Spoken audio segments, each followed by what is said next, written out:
السلام عليكم ورحمة الله وبركاته. ازيكم حبايبي، عاملين ايه؟ اهلا بيكم في حلوة وحادق مع شيرين. جايبه لكم النهاردة وصفة حلوة جدا، وهي الرز المعمر بكل تكاته وحركاته وتفاصيله. هنعرفه مع بعض، بس دوسيلي لايك وشير وسبسكرايب لقناتي على اليوتيوب، ويلا بينا نشوف احلى طريقة للرز المعمر على طريقة شيرين. انا معايا 4 كوبايات من الرز المصري المغسول، معايا 4 كوبايات لبن، معايا قشطة وملح وسكر وكوباية زبادي، وكمان معايا سمنة زبدة زي ما تحبي. انا جبت كده الطاجن البايركس بتاعي، عايزة ألمونيوم، عايزة فخار، زي ما تحبي اعملي الوجبة بتاعتك زي ما انت حباها. انا هنا ببطن الطاجن بتاعي كله بالزبدة او بالسمنة زي ما انت شايفة كده كويس جدا. الاول دول ال4 كوبايات من الرز، انا غسلاه مش نقعاه. بسويه كده في الطاجن بالشكل اللي انتوا شايفينه ده، وهبتدي انزل عليه باللبن. انا معايا 4 كوبايات رز، هحط عليهم 4 كوبايات من اللبن كده، 2. دي تالت كوباية. انا حابة اقول لكم بالتفصيل عشان تبقي عارفة. كده 4 كوبايات من اللبن وعليهم كوباية مية. حابة تزوديها لبن كمان مفيش اي مشكلة، بس ايه، المية برضو بتدي تست حلو مع اللبن في الرز. هنا بقى هنزل بالسكر بتاعي، هي معلقة سكر واحدة، ومقدار الملح المناسب لكمية الرز دي. الخطوة بقى اللي انا عايزة اقول لكم فيها عشان ما تقعديش تقلبي في الرز زي كده، تمام؟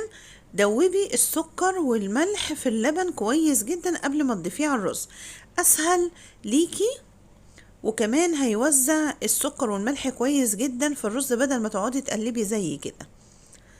هنا بقى كوباية الزبادي هربها كده بالشكل اللي انتوا شايفينه، وهضيفها على وش الطاجن. انا حطيت قبل الزبادي حوالي معلقة سمنة كده وقلبتها. بعد الزبادي انزلي بقى بقطع القشطة كده، وزعيها على وش الطاجن كده. هي دي بقى اللي هتديكي اللون اللي احنا شفناه في اول الفيديو. بجد طاجن تحفة تحفة بجد، هيعجبكم جدا ومفيش اسهل منه. الناس اللي بتخاف من الرز المعمر، لا انت بعد الفيديو ده هتعمليه باحترافية جدا. زي ما انت شايفة كده انا وزعت القشطة تمام. هجيب بقى صاج الفرن بتاعي واحط البايركس فيه. فار في الفرن اتدلق يبقى جوه الصاج، تمام.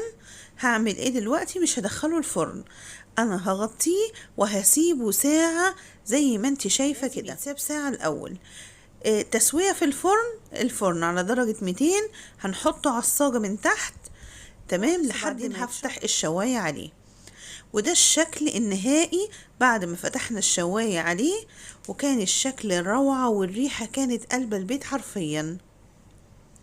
حاجة كده طعم وريحة ومذاق، ويشرفك في أي عزومة بجد، جنب أي حاجة، صينية فراخ، لحمة باردة، لحمة مشوية، قدميه جنب أي حاجة، بجد تحفة تحفة تحفة.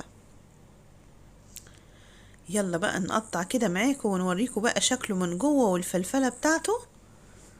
يا سيدي يا سيدي على الجمال. شايفين متماسك؟ شايفين القالب كده مش لازق حاجة كده يعني، يا جماله. هوريكم بقى هو مفلفل ازاي، كأنك عاملاه من على البوتاجاز كده من فوق. بجد كان طعمه روعة، والوش بتاعه طري مش ناشف. دي التركة بتاعت الزبادي اللي بتخلي وشه طري كده. شايفين مفيش حاجة لازقة، مفيش حاجة محروقة، حاجة كده فاخر من الآخر. لو عجبتكم الوصفة ما تنسونيش في اللايك، واستنوني في وصفة جديدة.